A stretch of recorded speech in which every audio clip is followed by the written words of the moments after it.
Hey everybody, it's your boy K1 bringing you back more E3 fun. So, going to continue with my review of the Sony press conference. Let's get into it.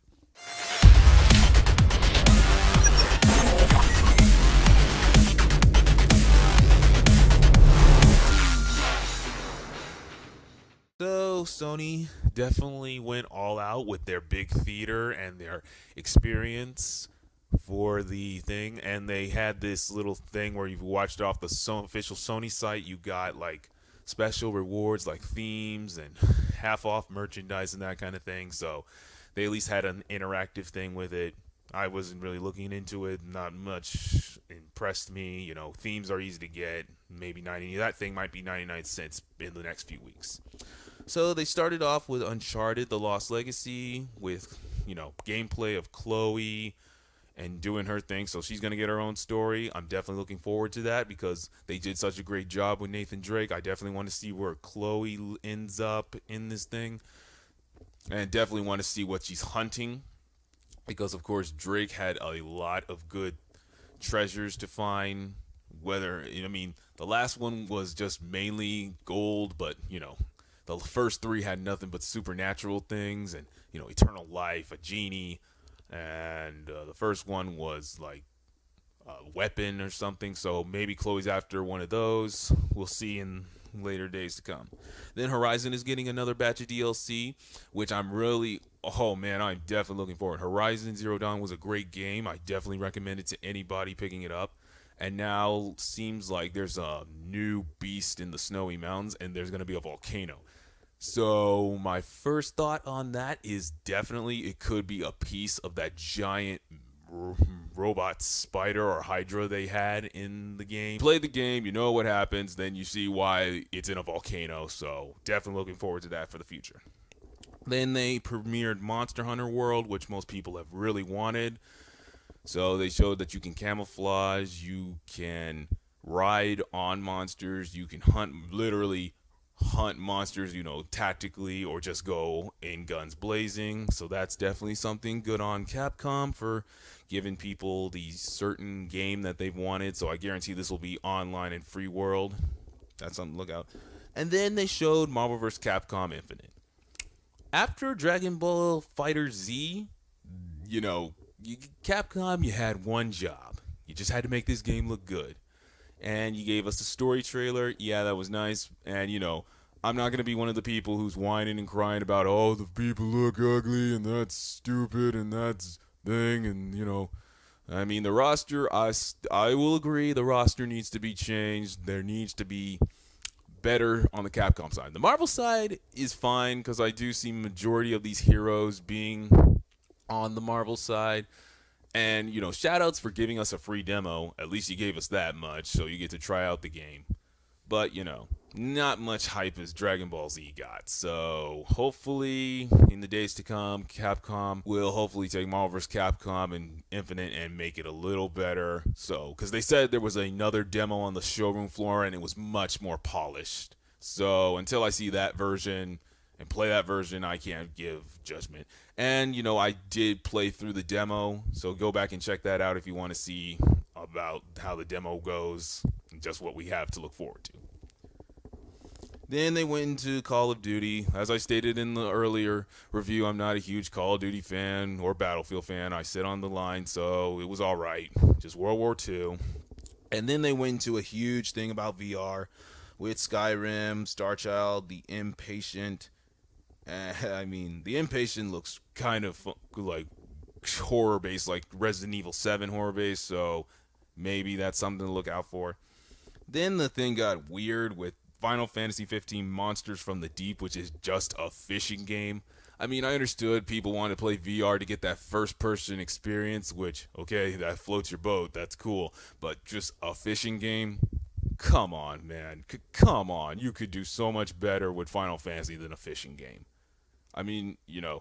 I understand that Final Fantasy is pushing forward with like mobile, an anime, another movie, so I will look forward to those, but come on, there should have been something better. Heck, you could have done Chocobo Racing VR, and that would probably get people more hyped than a fishing game. Then we kicked off the majors, like the big three in this was definitely God of War. So we now know the kid is Kratos' son. This He has an axe, which is supposed to be the blades of chaos or whatever, and he's supposed to go through these journey, like bonding with his son. We don't know exactly if he's out to kill gods or he's just like in search of something. Number one was in search of Pandora's box. Number two was revenge on Zeus. Number three was taking down everybody. So, Ascension was figuring out your memories. Chains of Olympus was saving the underworld, and Ghost of Sparta was saving your brother. So this one could be anything. I mean, they kept the gore. Good on them. I mean, I don't know if this was part of just the gameplay video, but it looks like you're gonna have like a first person, like you see Kratos' back and get close against the enemies. I mean, we all grew up with the God of War that was like third person, full on screen. You're kind of looking down at Kratos. So I don't know if that's going to make a comeback. I mean, now it may not since we don't have the Blades of Chaos, but we get other weapons like always. So that could change, which I'm still looking forward to it. I'm still going to get it. It's God of War, so I'm going to get it no matter what. Then they showed the premiere of Detroit, which they did show that last E3, but this time they had more, so it's going to be technically Infamous with robots, meaning you become a natural robot, you have feelings, and you can transfer those to other robots, and then you choose, do you want to be a pacifist robot and bring freedom by peace, or do you want to just be a complete anarchist and destroy all of humanity? So technically Skynet Origins. I mean, it has good graphics and maybe a good story. So, I'll look into it just to see what it's like. And then this one was confusing because out of anything you could have ended the show with, people were looking for Last of Us 2. And, I was looking forward to Spyro Remastered. You put that on Rumor Mill, and we didn't get that, so that's points off because, come on, that would have been a nice surprise. I was so hyped for that. Or maybe the new Batman game, which didn't show again. Thanks, Rumor Mill. And they end it with Spider-Man. Now, no offense, I love Spider-Man. I am a huge Spider-Man fan. I have nothing against Spider-Man, but it just felt like, there could have been a better game you end the show with.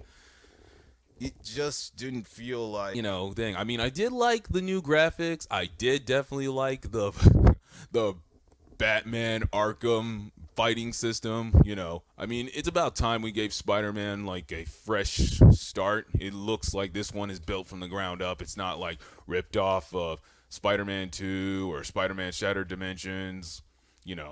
It's actually you actually can use strategy. You can use your webs to use environment takedowns. You can stealth people, knock them out and web them up. So far we know is that Kingpin's in jail. Mr. Negative's supposed to be the major guy. Norman Osborn is going to be running for mayor. Aunt May works for a shelter that's technically run by Mr. Negative. Peter Parker's about to graduate college, and that Miles Morales teaser is definitely going to be more. So they've already stated he's going to be more than a cameo. So I definitely see a Spider-Man team up. Definitely will play as Miles Morales. Wonder if we'll get Spider-Gwen or any other certain characters. Now, as for villains, well, with Norman Osborn, we know we could probably see Ultimate Goblin, which I hope is that. Green Goblin's all right, but Ultimate Goblin was always my favorite. With Fisk, we could maybe see some Daredevil villains, maybe Bullseye, just as a special appearance. Mr. Negative, so we have Dimensional. Maybe we can get a little Spider-Verse villains. We can just get, hopefully it's not throwaways like, Shocker and Beetle, like in some of the past Spider-Mans, like mainly the last Spider-Man movie game when they had Carnage. Whoever did that voice for Carnage was awesome. I would not mind Carnage. Definitely would love to see Carnage and Venom in that game.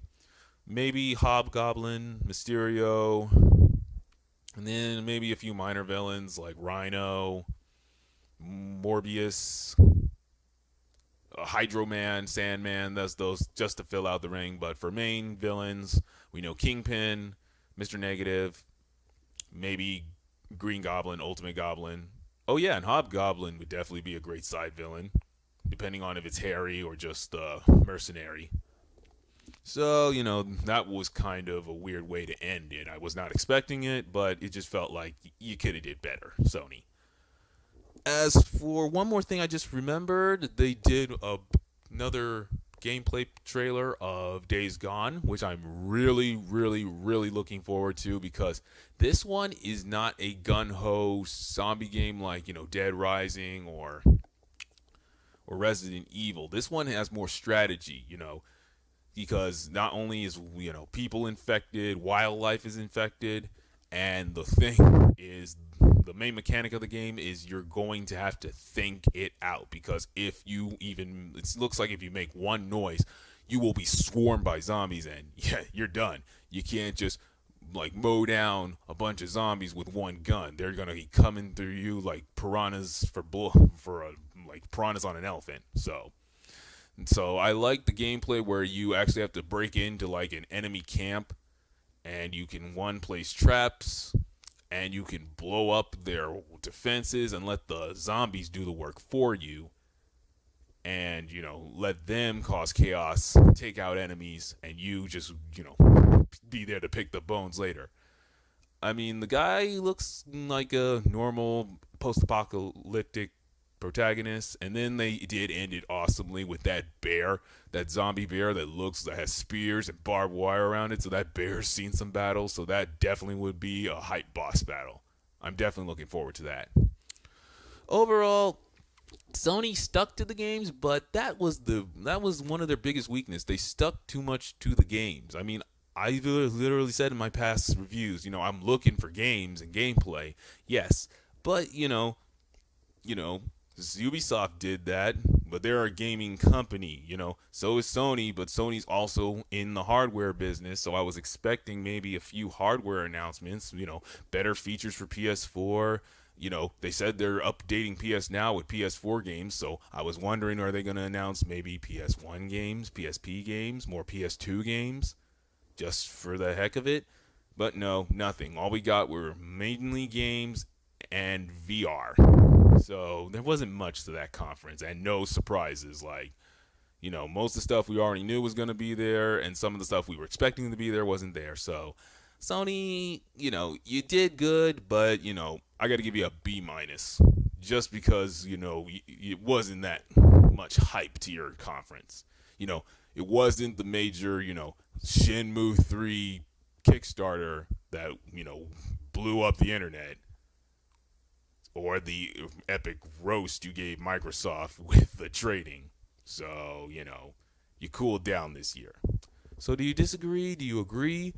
Be sure to let me know in the comments below. And stay tuned for my final review of the Nintendo conference. Once again, this is your boy K1, bringing you back E3 fun. Have a great day.